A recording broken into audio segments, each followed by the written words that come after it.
Chapter 10. Great's headache. The handle of the combat knife which he was hit with hadn't helped. He looked over to the guards. They had grass and leaves plastered their UTA suits, and did indeed carry large combat knives, which had now been stabbed into the ground to cleanse away the blood that encrusted the blades. Crakes was propped up against a tree, a gaping hole in the stomach section of his UTA suit, now leaking blood onto the grass. Great knew he probably wouldn't survive the end of the day. Vass was probably in the best condition of the three, unconscious on the floor, snoring loudly.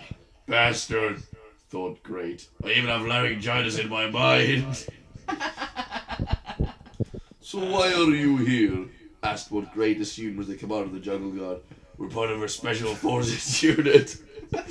Damn, these guys are good at interrogations. We were sent to Earth to receive an important disc containing the blueprints for a telecommunications uplink satellite that your people stole, said Great. There was no point in lying. He was too tired.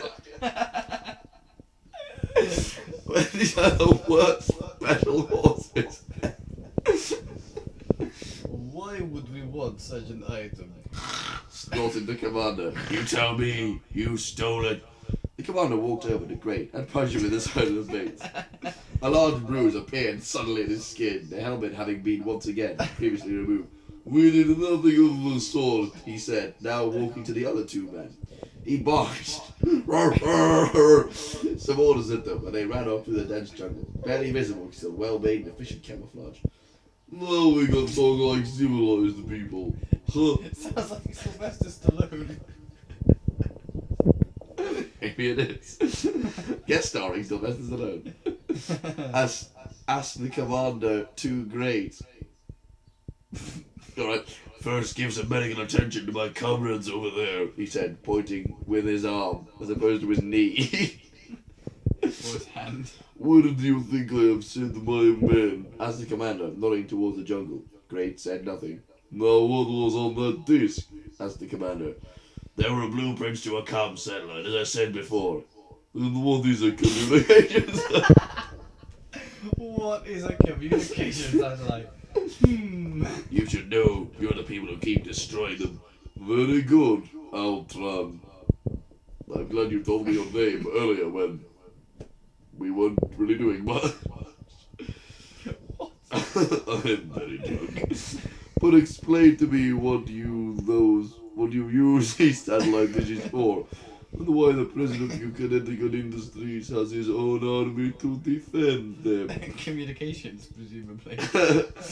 The satellites are used to obtain information from the furthest points in the galaxy, so you know who's doing what at any time. It's a technology that is so valuable. That's why satellites are built on Earth, far to reach the Carthorian systems, but close to the rebellion.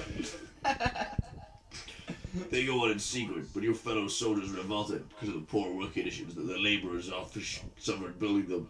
I'm just a soldier like you, doing my job.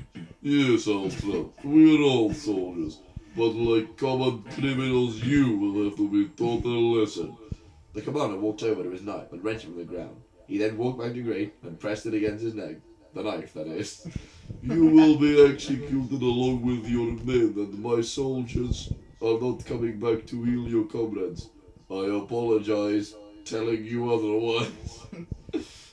Just then, actually he's still talking, isn't he?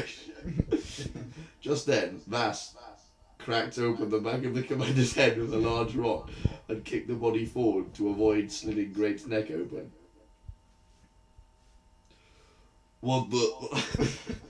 Why the hell took you so long? Asked Great, panting heavily. They couldn't find the large enough rock, said the suddenly. Said Vass, smiling at his new accent.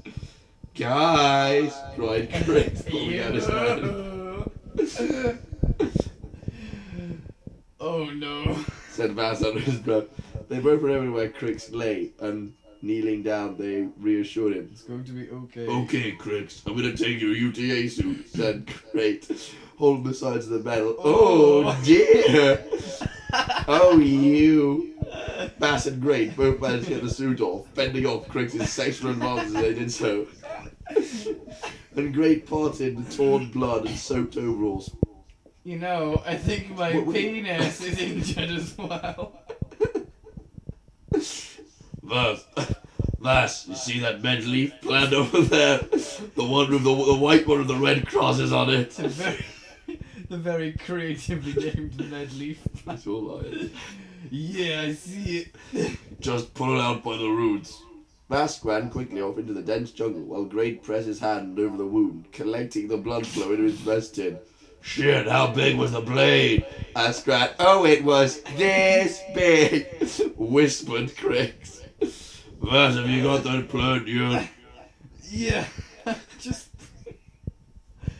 bringing it over now. Said Vass, running over to the clearing. He knelt down and took the tin full of blood from Great while handing the plant over. Great took the plant by its roots, cut it in half with his knife. Purple-red goo slowly leaked down the middle of the plant. Vass channeled the slime with a large rubbery leaf into the wound. Oh! Screamed Crix, filling the liquid cauterized the wound innocently. Then he passed out. How did it cauterize it?